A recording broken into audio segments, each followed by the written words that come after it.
ಯಾವುದೋ ಮಧ್ಯಮ ವರ್ಗದ ಹೆಣ್ಣು ಮಗಳ ಪಾತ್ರದಲ್ಲಿ ಯಾವಾಗಲೂ ಕಾಣಿಸ್ಕೋತಾರೆ.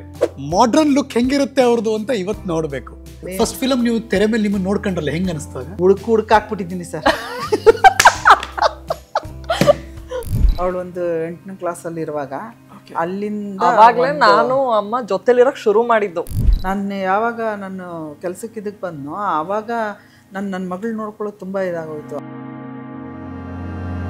ಈ ಮಕ್ಕಳನ್ನ ಬಿಟ್ಟು ಇರುವಂಥ ದೂರ ಇರುವಂಥ ನೋವು, ಸಂಕಟ ಅದನ್ನು ಎಕ್ಸ್ಪ್ಲೇನ್ ಮಾಡೋಕ್ಕಾಗಲ್ಲ ಸರ್. ಮಕ್ಕಳನ್ನ ಬಿಟ್ಟು ಇರುವಂಥ ತಾಯಿ ಅವಳಿದ್ದು ಸತ್ತಂಗೆ ಅಂತ ಅನ್ಕೊತೀನಿ. ನಮ್ಮ ಮಮ್ಮಿ ಇಲ್ದೇ ಇರೋ ಟೈಮಲ್ಲಿ ನಾನು ಏನಾದರೂ ಸ್ವಲ್ಪ ಎಂಟರ್ಟೈನ್ ಆಗಿ ಇಟ್ಕೊಂಡು ನಾನು ಖುಷಿ ಪಟ್ಟಿದ್ದೀನಿ ಅಂತಂದರೆ ಅದು ಮೂವೀಸ್ ಮಾತ್ರ. ಆ್ಯಂಡ್ ಇವ್ರು ಬರೀ ಅಮ್ಮ ಅಲ್ಲ, ಅಮ್ಮ, ಅಪ್ಪ, ಅಜ್ಜಿ, ತಾತ, ಫ್ರೆಂಡ್ಸು ಎಲ್ಲರೂ ಆಗಿರುವಾಗ ನನಗೆ ಏನಪ್ಪ ಅಚ್ಚೆ ಈ ಪ್ಲೇಸ್ನ ಫೀಲ್ ಮಾಡೋದಕ್ಕೆ ಇರಬೇಕಿತ್ತು ಅಂತ ಫೀಲೇ ಬರೋಲ್ಲ.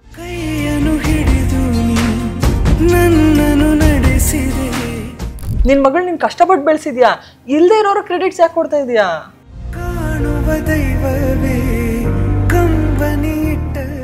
ಬ್ಯಾಡ್ ರೀಸನ್ಸ್ ಮದುವೆ ಆಗ್ತಾರೆ ಎಷ್ಟೊಂದು ಜನ. ಆ ಥರ ಖುಷಿ ಯಾವತ್ತೂ ಬರಲ್ಲ.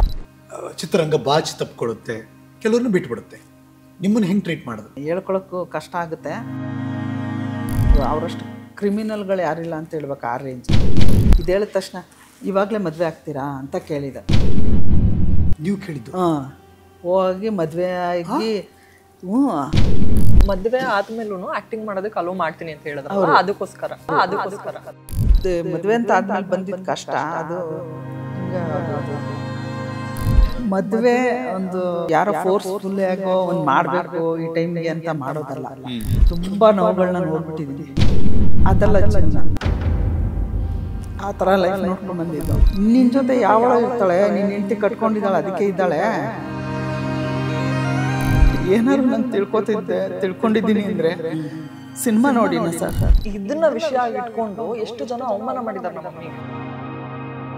ಹೆಣ್ಣು ಮಕ್ಕಳು ಹೊಸ್ಲಿಂದ ಆಚೆ ಹಿಂಗೆ ಕಾಲಿಡಬಾರ್ದು, ಹಿಂಗೆ ಬಗ್ ನೋಡಿದ್ರು ಕೂಡ ಒದೆಗಳು ಬೀಳ್ತಾ ಇತ್ತು. ನಾನು ಎಷ್ಟೋ ಸಲ ನಿಂತ್ಕೊಂಡು ಮೂಲೆಯಲ್ಲಿ ಸುಸು ಮಾಡ್ಕೊಂಡು ಆ ರೇಂಜ್ಗೆ ಓಡಿಯೋರು.